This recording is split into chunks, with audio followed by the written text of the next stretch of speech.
چې کوم چا د نبي علیه الصلاة وسلام مخالفت کړی د محبت باوجود چې د ده د سیرت مخالفت یې کړی دی هغه ناکام او ذلیله ګرځېدلی چې د هر څومره لوی خاندان سره تعلق ابولهب دا د نبی علیه الصلاة وسلام اکا دی قریشي دی اکا دی د نبی علیه الصلاة وسلام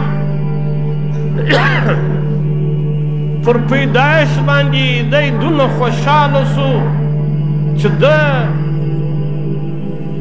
میلاد جوړ کړي خپله مینځه ازاده کړي لیکن چې د ده د سیرت مخالفت یې وکړي که څه هم له غټه خاندانه سره تعلق که څه هم د ده ښه ځواني وه چې دا د مخه دې شغلې پورته کېدې لیکن الافاق ناکامه او ذلیله او د ده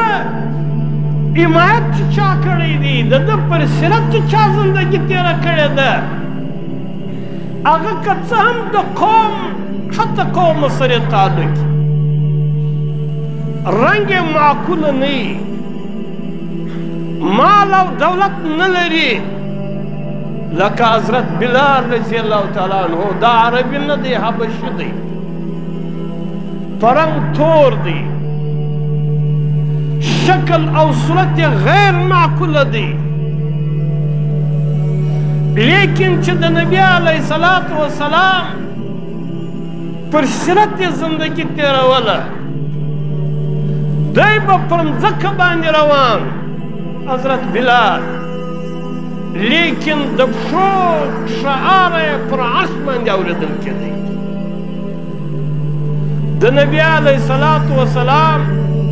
په سیرت کې و انسانانو ته دا 10 سبق دی که چا مخالفت وکړي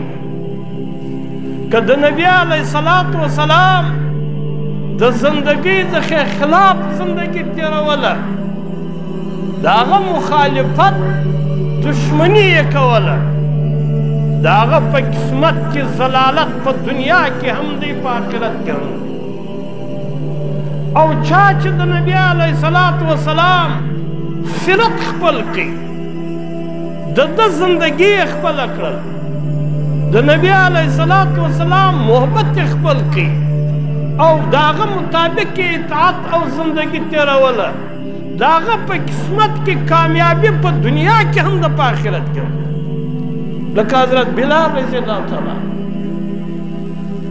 نبي علیه الصلاة وسلام یو سړی و متکبر نبی علیه الصلاة وسلام چې ورته وکتل د ډوډۍ په دا چپل لاس خوړل نبی علیه الصلاة وسلام ورته ویل دا چپل لاس دا د استنجا دپاره د خوراک دپاره دا راسته لاس ته خوراک په راسته لاس کوه ده ویلي ول چې زه په راسته لاس باندې خوراک نسم کولی نبی علیه الصلاة وسلام ورته بیا نه کېښود د دا سړي لاس پر هغه ځای باندې شلف بیا تر مرګه پورې ده دا راسته لاس تر پورې نسو راپورته کولی په دې کې وموږ ته دا سبق دی چې موږ دا د ربیع الاول میاشت دا د نبی علیه الصلاة وسلام سیرت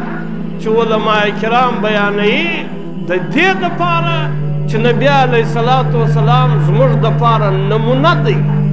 د ژوند د تېرولو نمونه ده چې موږ به وده ته ګورو هغه رقم زندګي به تېروو چې نبی علیه الصلاة وسلام خوراک څنګه کوي نبی علیه الصلاة وسلام کپړې څنګه اغوستل